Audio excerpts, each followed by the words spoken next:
Welcome back to Old School Sports and our Out of the Park Baseball 26 series, Rescue the Rockies. And appreciate all of our viewers' patience over the past few days without an episode. As I noted, I was traveling for work, got to briefly visit a couple of American great cities in Boston and Chicago over the last several days. As I mentioned in previous episodes, also will be traveling for business next week. That will be out to the West Coast, so there'll be another several days that we're online. And unfortunately, that will include Friday the 13th, when I will be traveling back, and don't have any particular superstitions about traveling on that day, but that is the scheduled day for the full release of Out of the Park Baseball 27. Those of you who have followed me in the past know that I often take that day off from work, put out multiple videos, start playing around with the full game, oftentimes while not letting my wife in particular know that I am actually taking the day off from work. So I pretend to be working from home for purposes of not being bothered by my family, while I let my work know that I am actually taking the day off for purposes of not being bothered by my work. Essentially, I am a borderline evil person in a worst case scenario. But it has given me the opportunity in recent years to really dig into the new game very quickly on that day of the full release, but not going to be the case this year. As I noted, I'll be traveling back from the West Coast pretty much all day. Don't think I'll actually get to the new game until next Saturday. So hopefully we'll have a few more episodes over the next several days before I have to travel, as we continue to try to win another title with these Rockies, and also find out what happens over the later stages of a couple of great careers from Leo Martinez, as well as Kevin Roberts Jr., who's just beginning a rehab assignment. Got a lot of good feedback from the worldwide scouting department over the past few days on what to consider doing in the draft. Also got some feedback on potential trade options. And I think before we even get into the draft, we are going to pull the trigger on a trade that definitely will have a big impact on our Colorado Rockies franchise, not just this year, but potentially into the future. Thought about trading for the left fielder Omar Gallo, who you may remember, he was a IAFA signing to another organization back in 2030. Looks like it was the Twins, actually, since he's still with them. That we strongly considered, and also had some support from the worldwide scouting department, but we went in a different direction. Gallo, player option for next season. The 30-year-old has had a very solid major league career, a 120 WRC plus a 17.9 WAR. Would fit in really well in the clubhouse, hit well, bring some speed, capable of playing first base, which is an area where we've struggled this year, particularly against right-handed pitching with Mario Manriquez. Can also play an outfield spot. Gallo rakes against left-handed pitching, but he would certainly be an upgrade from what we've gotten offensively from Manriquez against righties as well, or at least we think Gallo likely would be. So he's very tempting, but he's also significantly more expensive. So we are going to pivot back to Antonio Vaca, who we talked about at the end of the last episode. A lot to dislike about Vaca. He's expensive, he's older, he's fragile physically, he's kind of a selfish jerk with his high financial ambition, low leadership, low loyalty, and low work ethic. Not great defensively at either first base or the corner outfield spots. But he's a decent base runner, and he is a left-handed hitter who is likely to be extremely productive against right-handed pitching, although he's probably not someone we want regularly facing lefties at this point in his career. With that big contract, though, he is somewhat more attainable. Interestingly, if we have to take on the whole contract with the money we have available, we have nobody who makes the deal work. But there is a pretty easy path to bring him on board, and it's a path that up until a few minutes ago, I didn't think I would be pursuing this season. But it's something I have been thinking about over the last several episodes, and it's something that both Sports Guy 1527 and DLL First Base 14 brought up in response to the last episode, and that is potentially moving on from second baseman / third baseman Johnny Castillo, who has won a Rookie of the Year for us, won a Gold Glove Award, 2-time All-Star, 2-time Silver Slugger, 2-time Playoff Series MVP, 3-time World Champion with this team. 29-year-old, just turned 29 a couple of days ago, a guy that we signed to a long extension a couple of years ago that was fortunately front-loaded and we thought was going to be a cornerstone player for us for years to come. But his ratings are declining fairly precipitously at this point, and his performance as well, putting up just a 78 WRC plus this year, does have 13 homers and 43 ribbies, but he's hitting just .237, on-base percentage below .300, and outside of his home run power, we think all of the other key batting traits are average-ish to slightly below average. And as I noted, with our new scout on board, pretty much every time he scouts him, something's getting a little worse. Since the beginning of spring training, we think his contact is weakened. We think his power is weakened. His current ratings have obviously weakened. And you can see here, every month, something is getting worse. He seems like a guy who's just getting old relatively early. I mentioned in response to the comments from DLL First Base 14 and Sports Guy 1527 that I had been thinking about trading Castillo and really liked their ideas, but I didn't think it was something that I was going to do right now because we are a win-now team. But I think we can replace what we think Johnny Castillo's bat is right now and what it has been this season with some of the young guys in our organization who admittedly have struggled at the major league level this year. But you look at him as a right-handed hitter, and if he loses a little bit more in the ratings, he's getting borderline unplayable against right-handed pitching unless you're really obsessed with a guy who might hit 200 with 25 home runs. Still looks like he could be a useful bat against left-handed pitching. But with 4.5 years left on this contract at prices of $16 to $21 million a year,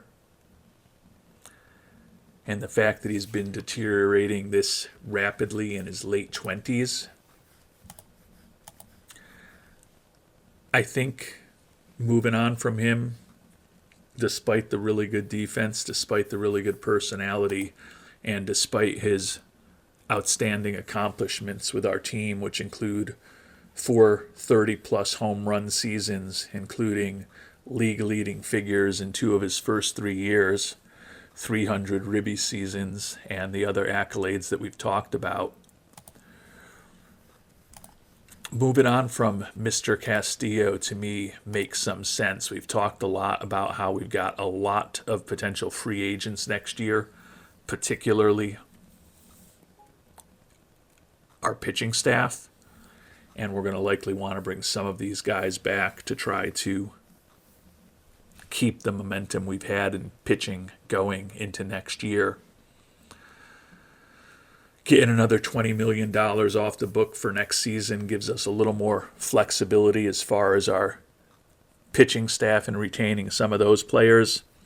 Gives us more money if there's a big free agent that happens to hit the market, and gives us even more of an opportunity to see some young infielders and what they can do going forward, while also potentially protecting us from those out years of the contract when he gets into his early 30s, and it could become not a devastating contract at those $16 to $18 million figures he's going to have.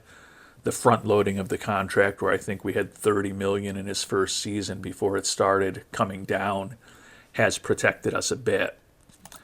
But I think it could definitely turn into a bad, albeit not horrible, contract pretty quickly.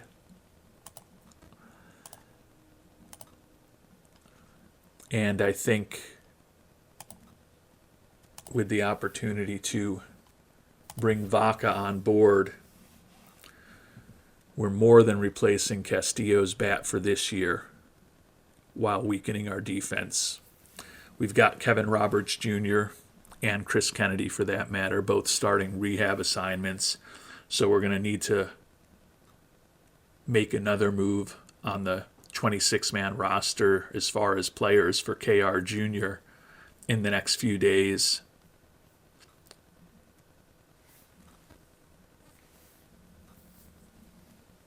Which means that someone who's a borderline major leaguer right now is going to be going down to AAA anyways.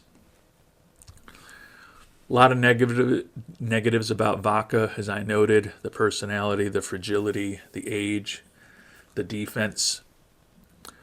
But as a rental bat, I think he's pretty interesting for us to bring on board. And I think we can weather the loss of Castillo while trying to win this season. And although we got nothing that makes it work straight up for Vaca, the money that Castillo is making makes this work pretty closely. As you can see, gives us a lot of other options to make this deal work. I'm going to talk about somebody interesting that we're going to put into the deal to make work, and it's a 34-year-old center fielder, Mike Compton. And if we do that, the Cubs will actually keep 5% of Vaca's contract. But this is still clearly going to be our big move for this approach to the trade deadline. Think Vaca helps us this year.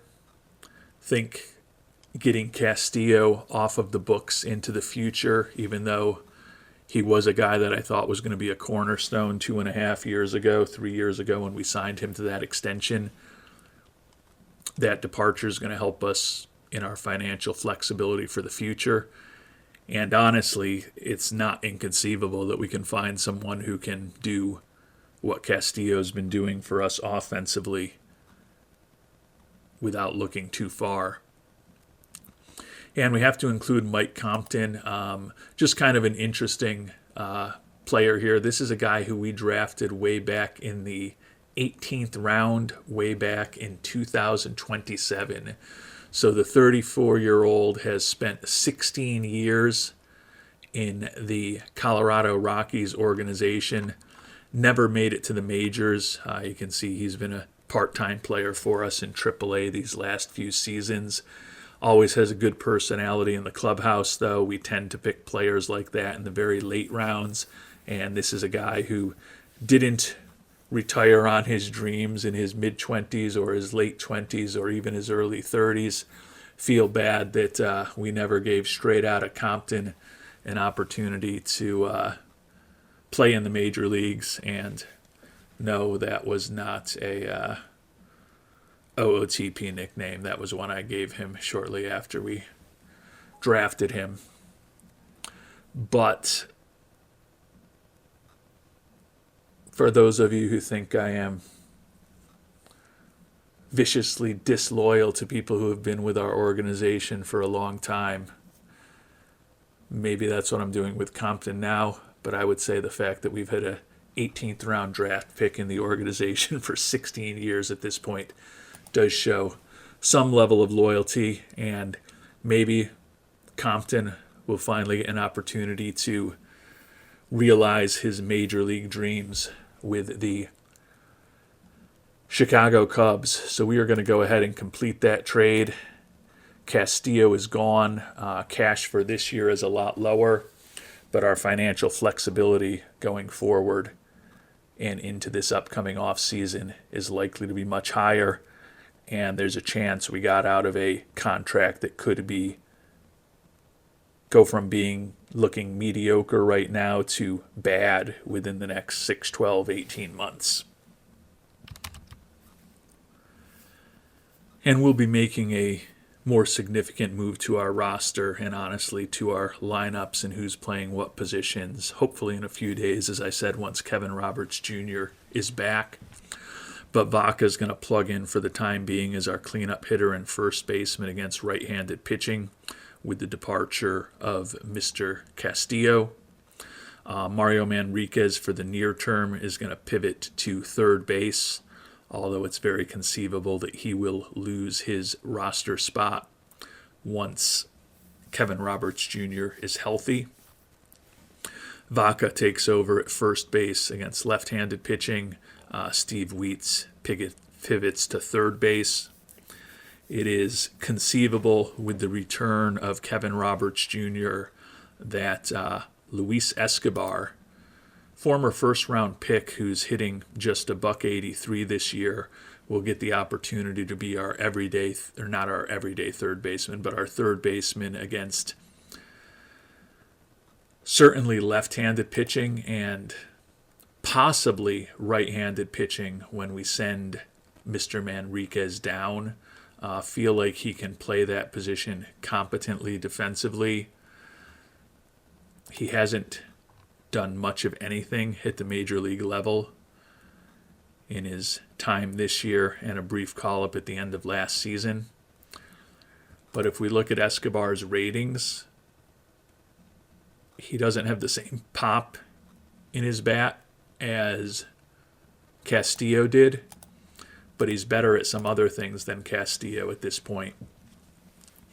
And in a year where we're trying to compete, but also trying to figure out which of our guys in their early to mid to, in some cases, later 20s are going to be part of this team going forward, I think that the opportunity to potentially give Escobar a little more playing time might not be the worst thing in the world.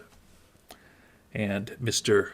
Manriquez, who was picked second round the year that we picked Escobar in the first round, also not great this year with a 226 average, although his 85 WRC plus is a lot more reasonable. But Manriquez hasn't had any of his minor league options used at this point, and feel like we could pretty easily stash one of those guys in AAA when we do get to the point where we have Mr. Roberts Jr. returning.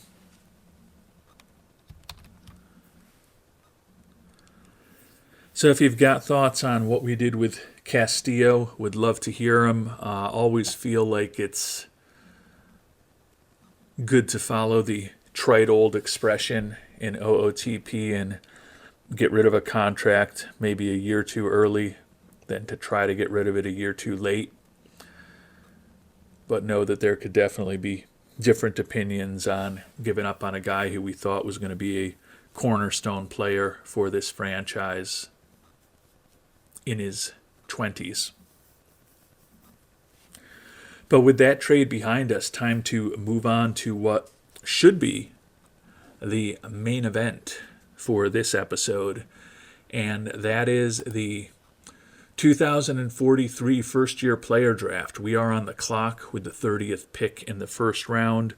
Went through some of the top prospects available in our last episode. Got some really interesting feedback, as usual, from the Worldwide Scouting Department. NS1 CLRK has developed a model that estimates a player's potential WAR if they achieve the peak value as outlined by our scout. He shared some commentary on that in the comments to the last episode. Strongly recommend those who are interested in learning more about what he did to check the comments to that episode, but do appreciate his thoughts as well as the thoughts of everybody else from the Worldwide Scouting Department who opined on our options here. And we'll start with a couple of options among pitchers. Actually, we have to talk about one thing, though, before we talk about the pitcher options.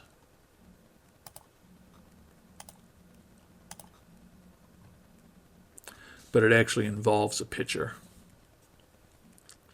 And that was a suggestion from Dustin Durbin that this draft class and the guys available to us here at pick number 30 are somewhat uninspiring. So his suggestion was to take the impossible-to-sign starting pitcher Brian Bauer with our first-round pick and then not make any serious attempt to sign him. I think we do have to offer him a certain percentage of what he's looking for to qualify for the compensatory pick. So we would do that, but not anything more. And go into this knowing that we're just going to not sign Bauer, offer him enough, though, that we'll get a compensatory pick next year and essentially have 2 first-round picks next season, which I thought was an interesting thought. Kind of like the idea. Very creative thinking there by Dustin Durbin. I don't think I'm going to do that, though. Dustin Durbin did have a very well-developed plan, though, for the pitchers in particular. Take Bauer in the first round and then just don't sign him so we get that first-round pick a redo essentially next year. And then his suggestion was to select the reliever Jake Fat Jack Howe with our second-round selection. Howe, a good-looking relief prospect out of Tennessee who's not projected to go in the first 5 rounds of the mock draft, but we know from past experience certainly will. That was Dustin's recommendation. Bauer in the first, Howe in the second. As I said, I don't think we end up taking Bauer in the first, even though it's a really interesting thought. But I think Howe in the second is certainly alive for us.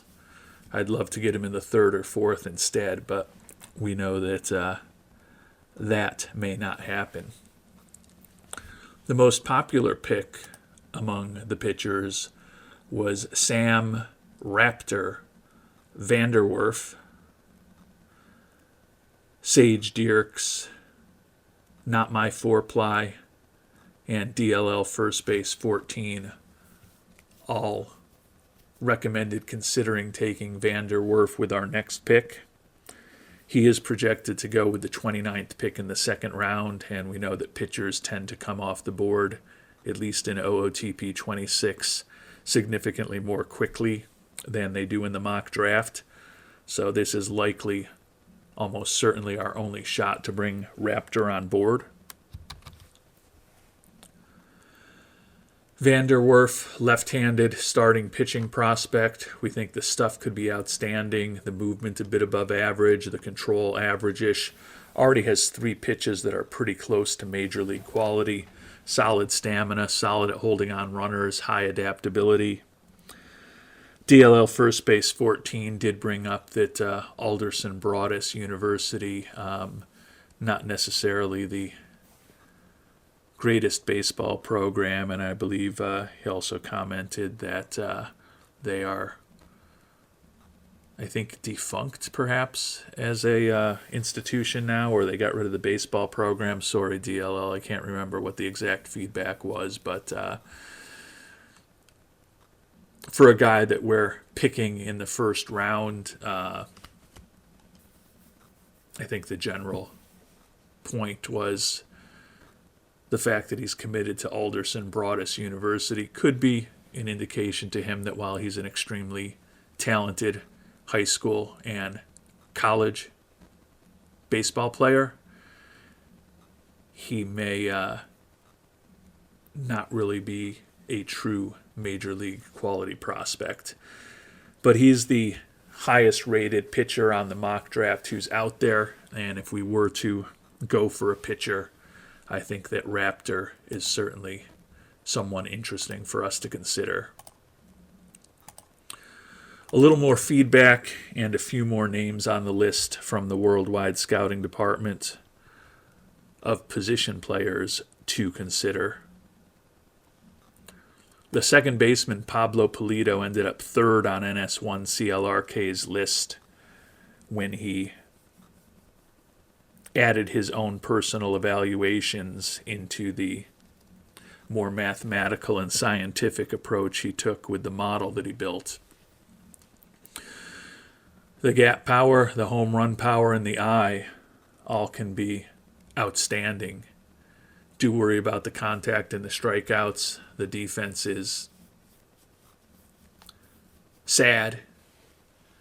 Pulido is most likely, though, at 6'3", a pretty respectable defensive first baseman, although he doesn't really have a future anywhere besides that. But if he reaches 80 gap power, 80 home run power, and 80 eye, or anything close to that with the speed that he has, I think you deal with the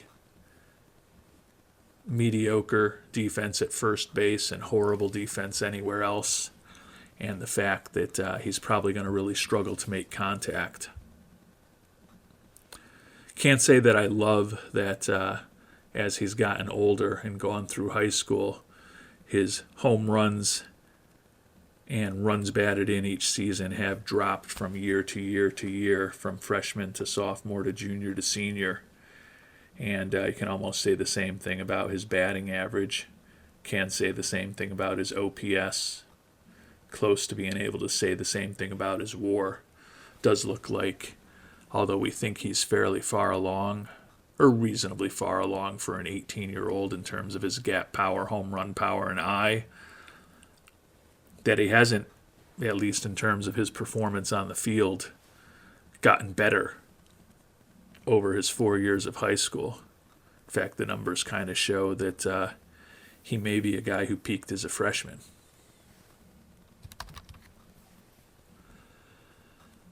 And Pulido in the mock draft was projected to go with the 37th pick in the second round.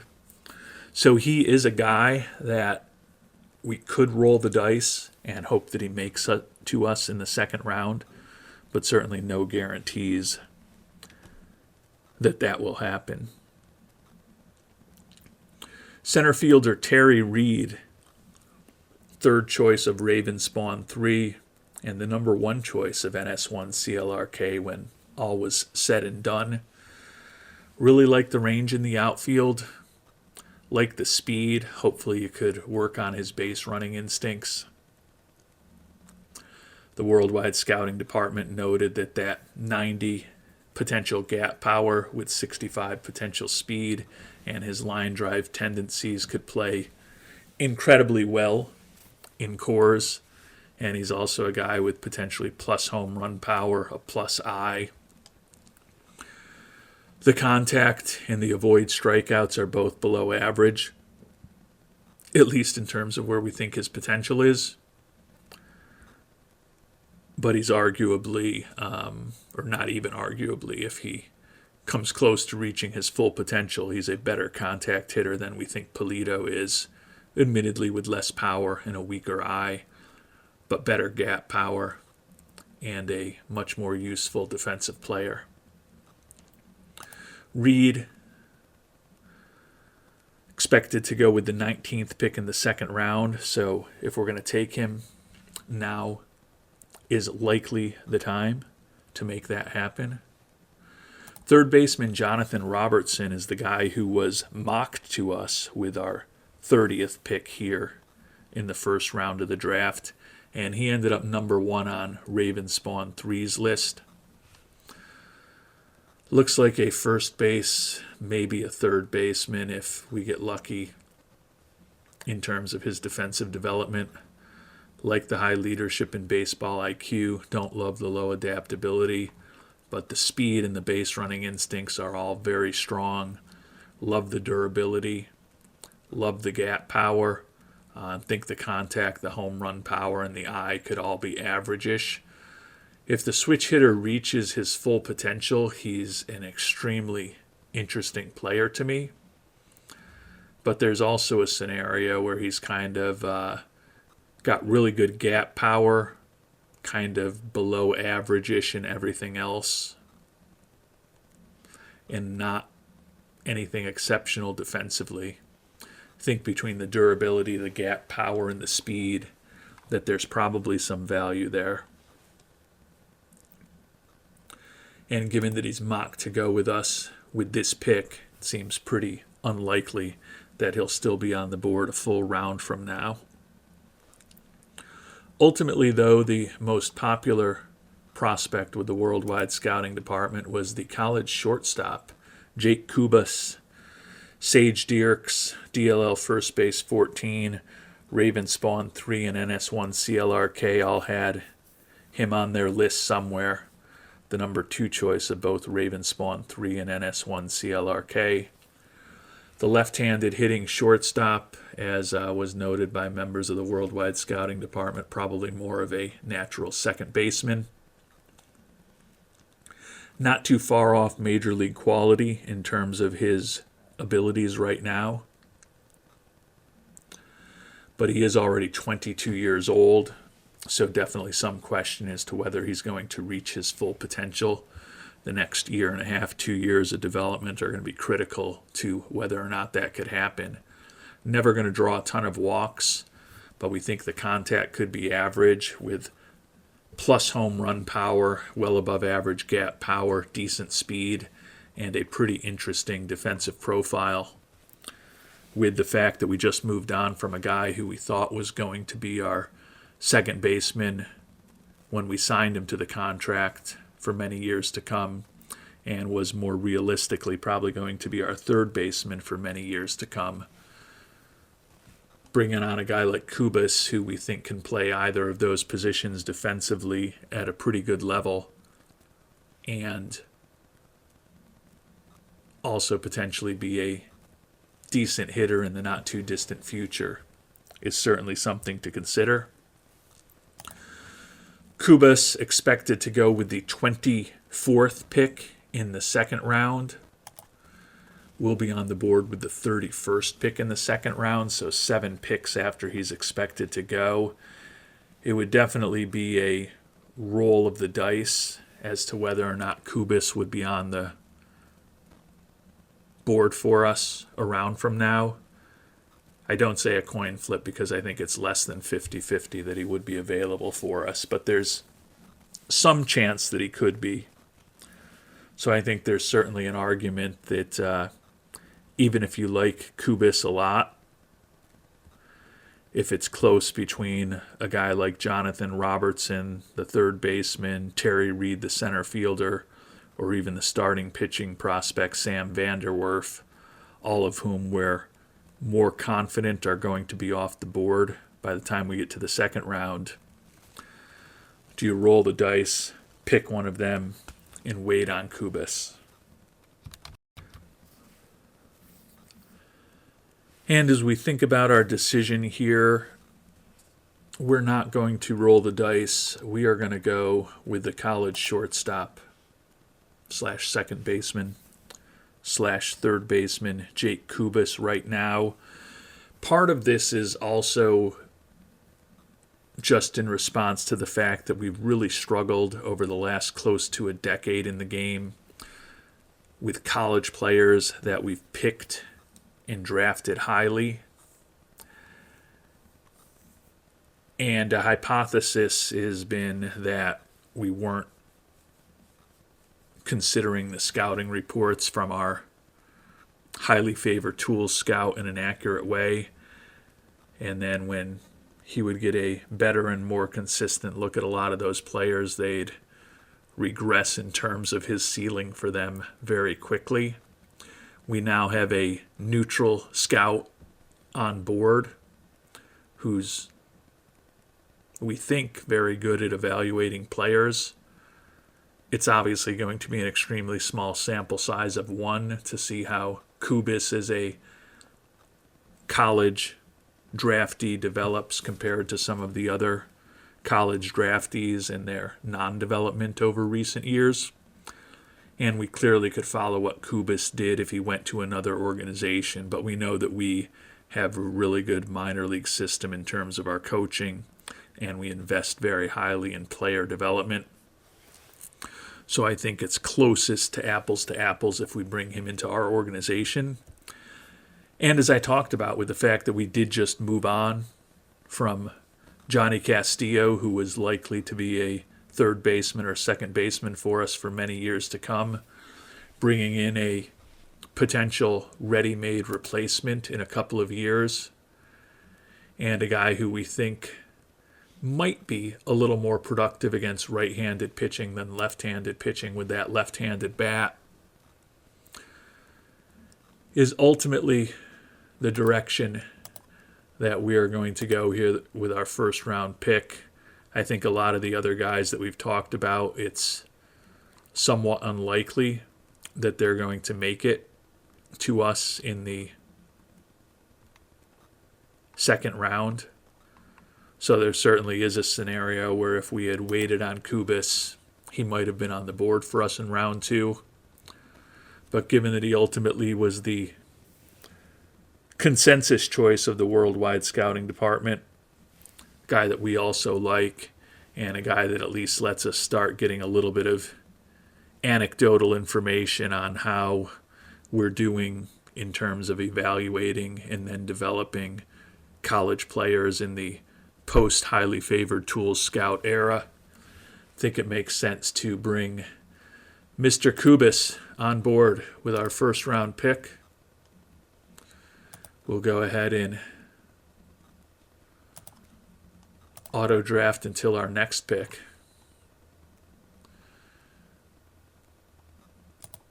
Taking a look at the draft pool.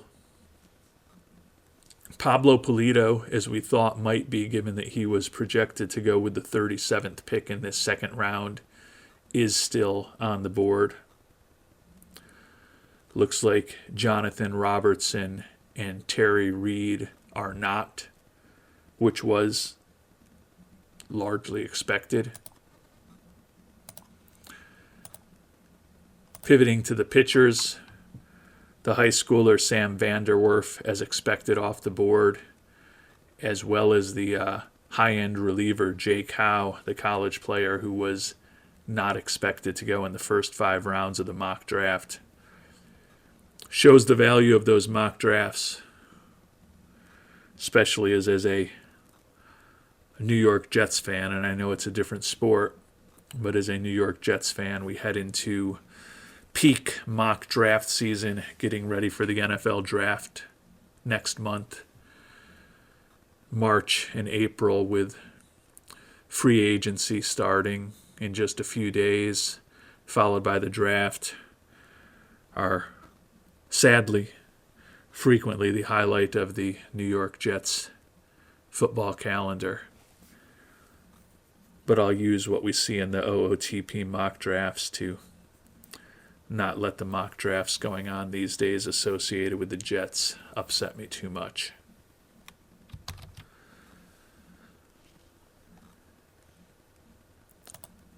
And although I don't love Pablo Pulido, in fact, I really dislike the fact that he's got a rating where if he had 600 major league at-bats in a season, 250 plus strikeouts seems very plausible.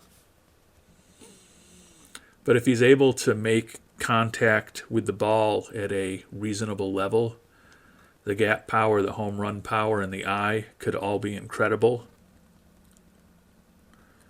The modeling that NS1 CLRK did indicated that at his peak, he is the player who would put up the best career WAR. Don't love the low leadership, don't love the poor defense, but as a second round selection, Pulido to me is actually pretty interesting and pretty confident that he won't be on the board next time around. So we are going to go ahead and pick a second straight infielder with our first two picks of these drafts, although as we've talked about, Pulido is barely a first baseman defensively, in my opinion. And our third round pick comes down to two players that we did talk about in the last episode when we were scouting out this draft. One is the center fielder John Keller, 17-year-old who was projected to go with the 20th pick in the second round. So he has lasted longer than anticipated. The OSA is extremely negative on him, which makes me wonder exactly how he was mocked with the 20th pick in the second round. His OSA rating makes me think we got a chance at him if we wait until the fourth round, although the mock draft and our scouts rating on him make me uncertain about that. Don't love the low baseball IQ, don't love the poor speed, don't love the very mediocre corner outfield defense. But if he reaches his full potential, that bat is outstanding. And this is a kid who's not yet 18 years old, who's already got 35 gap power and 35 eye, so pretty well developed for his age and a real interesting player to consider.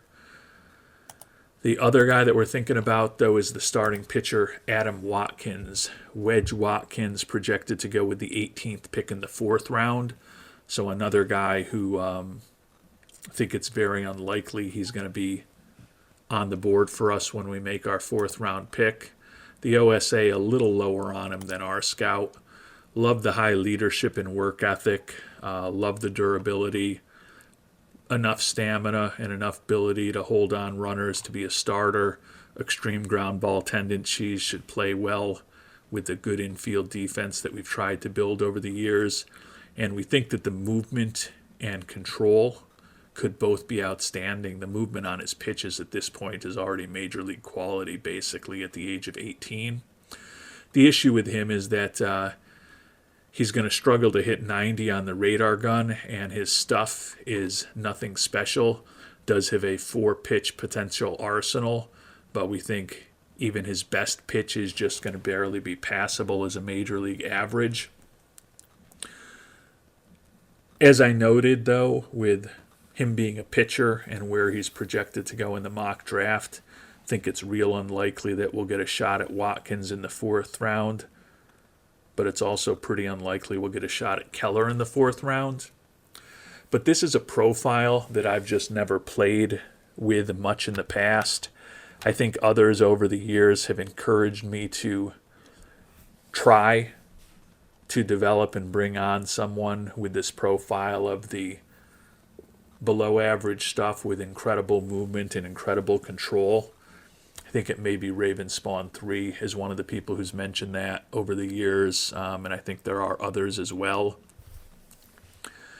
And given that we do think Watkins, in terms of his movement and control, could be exceptional at both if he reaches his full potential, he's got personality traits with that high work ethic and his personality willing to do what it takes to make himself better, to make us think that if anyone's going to reach his full potential, he would be on the short list of prospects who could do that. And I wouldn't mind seeing what a guy like Watkins could do for us at the major league level. So I could certainly make a strong argument to take Keller instead. These are both guys who are looking for well above slot here. But fortunately, we saved a little over $2 million with the pick of Kubis. So even with the fact that our financial flexibility is more limited than it was not long ago because of that trade for Vaca and the big contract we brought on board there, I think we could still just sneak in both of these guys if we're fortunate enough for one of them to be in the fourth round still on the board, and we can definitely sneak in one of them. We're going to go for the more expensive option and just a pitching profile that we don't typically go for. Wedge Watkins also committed to Pepperdine, so pretty solid baseball program in a very beautiful place to play baseball, or do anything for that matter. We might try to get him for a little less than the $3.6 million when all is said and done, but we're going to go ahead and draft Wedge Watkins, and we'll see whether or not Keller still ends up on the board for us. As I mentioned, projected to go with the 20th pick in the second round, so it seems ridiculous to think he'll still be on the board with the 29th pick in the fourth round, but the OSA doesn't love him, and Keller is still available, so that makes our decision here in the fourth round really easy. We are going to go ahead and draft him as well. We'll also try to save a few bucks on him when all is said and done. So with Polito in the second round and Keller in the fourth round, we've been able to pick up a guy that we were thinking about the round earlier with no guarantee that he was going to make it to us in two of the first four rounds. So the board's broken reasonably well for us, even though it wasn't a draft class that we were in love with. And in the fifth round, we're going to take one of these catchers who's been sitting on the market for some time. We're going to go with Darius West. Think he can be respectable defensively. Think he could hit a lot of home runs. Everything else about his batting profile is fairly uninspiring. But if he ends up a competent defensive catcher with prodigious home run power, could definitely have some value there. Not looking for crazy money either. So we're going to go ahead and bring West on board. And I'll let you know if we do anything else notable in the last 15 rounds of this draft.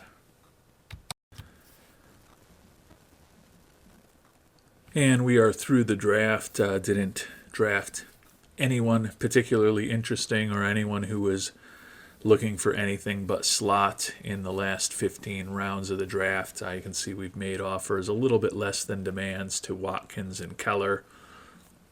We'll see what happens there.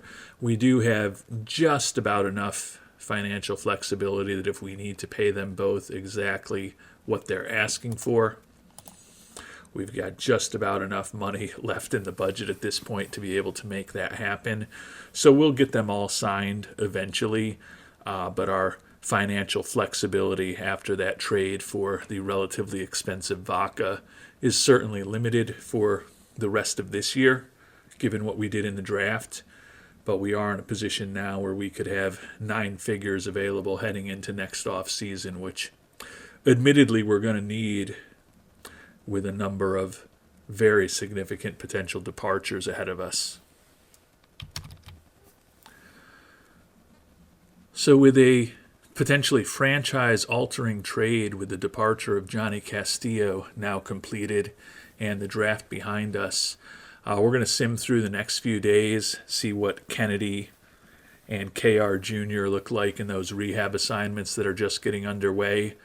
Hopefully have them both back in the majors before the time we get to the All-Star break, and we'll find out what, if any, All-Stars our Rockies have this year before finishing up the episode. And then next time around, we'll figure out whether there's anything else we can possibly do before the trade deadline and sim through the rest of this 2043 season. And our third-round pick, Adam Watkins, has already come back and told us he's going to go to college unless we don't give him exactly what he wants. So we've increased our offer to him. And we also just signed our first-round pick, Jake Kubas. We like all of the fans in the minor league cities to get an opportunity to see our future prospects.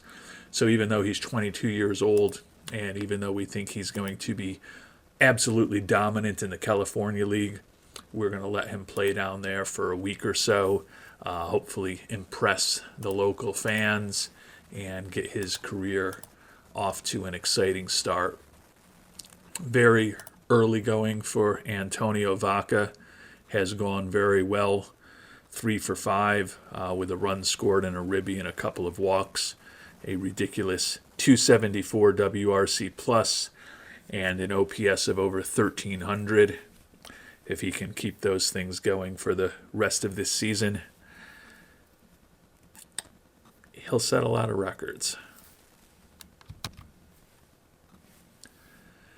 And Kevin Roberts Jr. and Chris Kennedy both back with the Major League team. Didn't really do much in their rehab assignments. Kevin Roberts Jr. just 1 for 9 in AAA, although his one hit was a home run, walked a couple of times, basically was replacement level there, but hopefully shook off a little of the rust and will let him shake off the rest in the major leagues. With what we've done over the course of this past 7 or 8 months or so of game time, with the trade for Vaca and the fact that we've brought up left-handed hitters like Tom McNeil and Mario Manriquez, we've actually got arguably a surplus of left-handed hitters at this point. And what the addition of Vaca and the addition via him finally being healthy of Kevin Roberts Jr. did, in conjunction with the departure of the good glove of Johnny Castillo, is that it means against right-handed pitching, the left-handed hitting outfielder, the 23-year-old Tom McNeil, who was so important to us in the early stages of this season, is only going to be playing regularly against left-handed pitchers going forward. He has been slumping recently, but the 23-year-old still having a nice rookie year, 268 average, 9 homers and 40 ribbies, put up a 116 WRC plus and a 1.7 WAR. But if we do look at his batting splits, he has been steadily trending in the wrong direction. Batting average and OPS both weaker each month of this season. He's basically been slightly below replacement level here in the early going in July. Still think that McNeil could be a pretty important player and a cost-effective player for us going forward. It's very conceivable that we would be moving on from Eric Mokeen after this season. He's set to make about $7.5 million next year. And as a guy who's now on the wrong side of 30, Mokeen could be a pretty good replacement for him with both the bat and a little less so the glove, although McNeil's glove is also good. Could argue that we take Mokeen out of the lineup for McNeil right now, but what we're actually going to do is let Mokeen stay in the starting lineup. He's been league average this year, but his WAR is very similar to what we've gotten from the youngster. But we're going to play McNeil in left field every third day against left-handed pitching to continue to get him some regular at-bats. And if and when McNeil breaks out of that slump, we may switch things around and have McNeil back in the lineup more regularly, with Mokeen giving him a break every once in a while. But the nice thing about McNeil not starting against right-handed pitching every day for the time being is that we've got a pretty good, solid left-handed bat as a potential pinch hitter in the later innings of games after we've gotten into people's bullpens. With the fact that we're a little heavy on DH, first base, and corner outfield types now with the departure of Castillo, and the return of Roberts Jr. and the addition of Vaca. It means that Luis Escobar, former first-round pick, is going to benefit. He's going to be our everyday third baseman for the time being. Has not done much this year, hitting just a .181, but we're going to give the 26-year-old former first-round pick an opportunity to play every day going forward. We sent down the young infielder Steve Wheats, who was a high draft pick for us a couple of years ago, to AAA for a little more seasoning.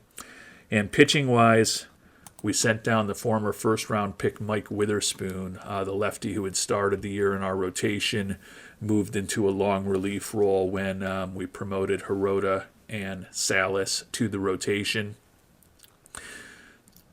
Kennedy only pitched 1 inning in 1 game in Albuquerque a couple days ago. We're going to get an updated scouting report on him, and if he looks the way that he always looks, he's still normal in terms of his injury proneness. Certainly on the wrong side of 30 now, but our hope is that he'll be just as productive for us going forward as he was before he suffered that devastating injury a year ago. And maybe we'll even think about signing him to an extension. I know some of you have mentioned that. Most recently, Patrick DeBonis. It's also been a popular theme from Undercover Boomer. And we're going to continue investigating things, but want to make sure we get one more updated scouting report on the other side of his rehab assignment before we consider giving him some pretty big money, given that he is still looking for over $20 million a year. And closing in on the All-Star break, just a few days away. Not playing great. The Padres have closed the gap on the division to just 3 games behind us at this point. We still do maintain the best record in the National League, and the Padres are second in the NL right behind us. The A's, who have won 9 in a row at 62-29, have now put 7 games between them and us for the best record in baseball. Chris Kuhn, second in the league in ribbies. Mike Castro leading the league in batter war. Jesse Hoffmeister, one of those big potential free agents we might want to reunite with, third in the league with a ERA this year while leading the league in strikeouts. Hasn't been great early going for the 2 superstars on their way back. Chris Kennedy, 0-1. He's got a whip of 3 with a 27 ERA in the admittedly tiny sample size of 1 1/3 major league innings this year. And honestly, things not really going too much better for Mr. Five Tools, the living Colorado legend, Kevin Roberts Jr. He's just won for his first 12 in the majors, struck out 3 times, sickly -9 WRC plus and slightly below replacement level.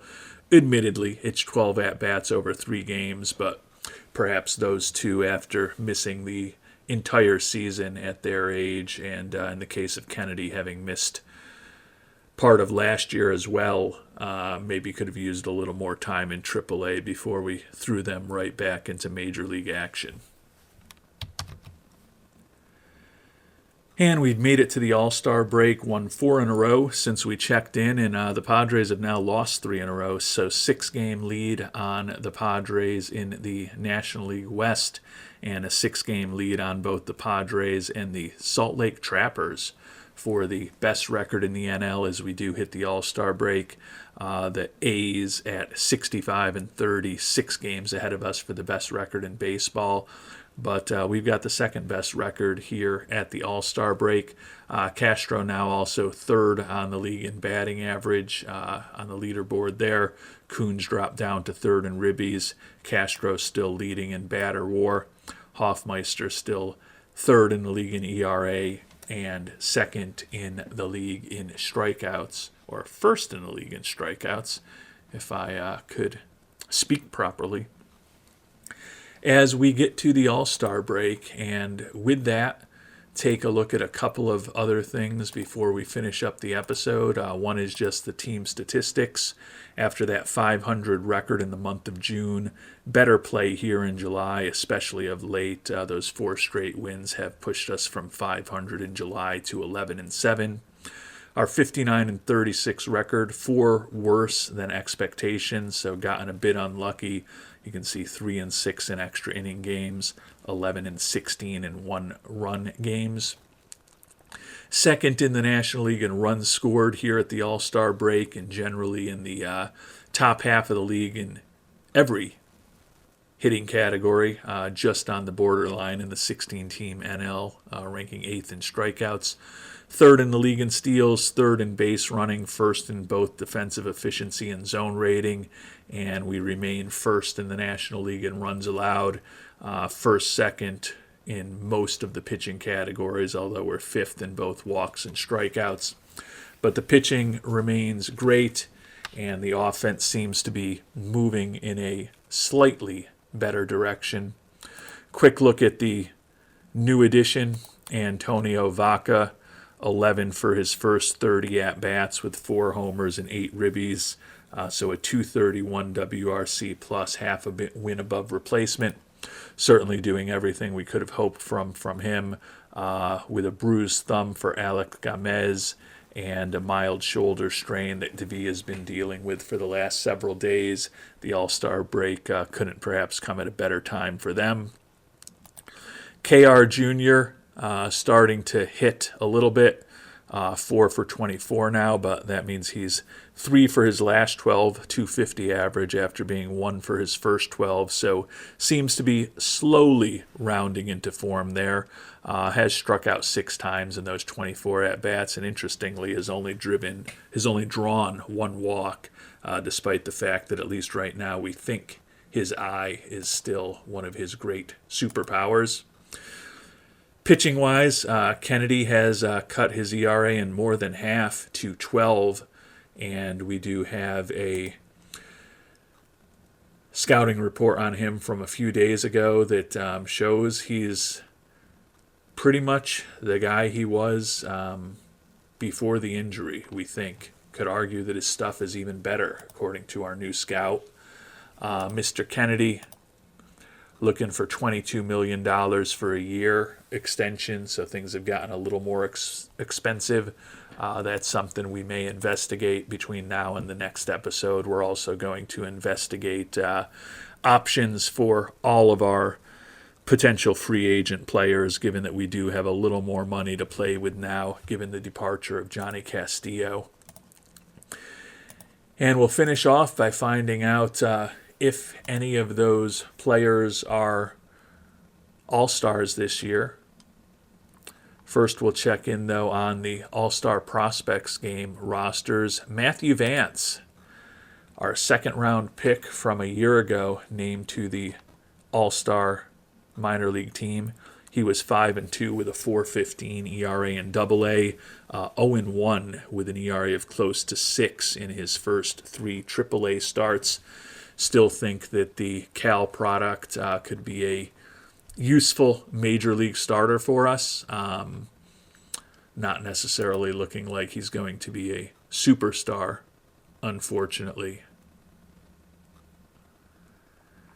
And it looks like Mr. Vance, who we picked just a year ago in the second round, is the only Colorado Rocky who's going to be playing in the All-Star Prospects game this year. Checking on the actual Major League All-Star game and the actual Major League All-Star roster. Leo Martinez named an All-Star for the 12th time, and with the fact that Kevin Roberts Jr.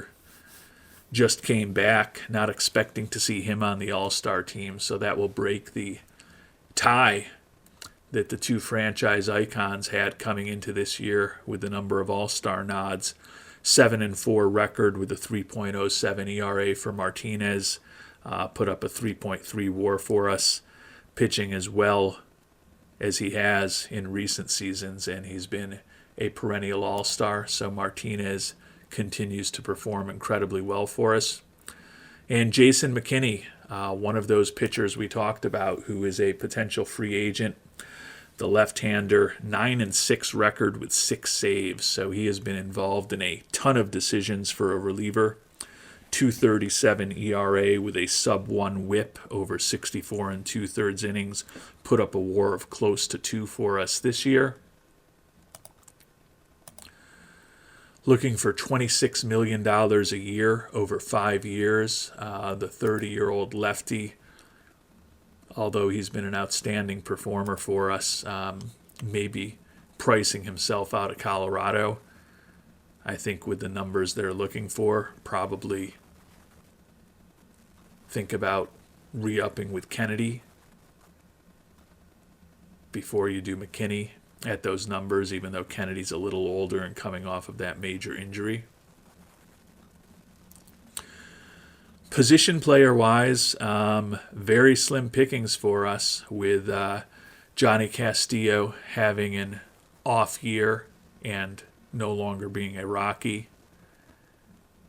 and our outstanding young shortstop, Carlos Bear Barrel de Villa, also having a bit of a regression from what we saw from him a year ago. Our third and final All-Star, and the only All-Star among our position players, is Mike Castro, who, as we noted, is leading the league in batter WAR this year while hitting over 300, 21 doubles, 5 triples, 12 homers. He's stolen 24 bases in 25 attempts, putting up a 144 WRC+. Our leadoff hitter / center fielder has been critically important to us continuing to generate some offense without Kevin Roberts Jr. in the lineup. Now we are past that point, hopefully, with KR Jr. back, but would love it if Castro continues to put up some of those incredible numbers over the second half of the season. And with that, we'll call it an episode. Things going reasonably well for the Rockies. Like the way the draft turned out. Really like the guys we got in the first 4 rounds. Felt like we took a few gambles and we got a little lucky with some of the guys who fell to us in those second and fourth rounds. So pleased with the way things turned out. Thankful as always for the worldwide scouting department and your advice and counsel on these decisions that we've made and have ahead of us. And until our next episode, thanks so much for watching, and hope you have a great day.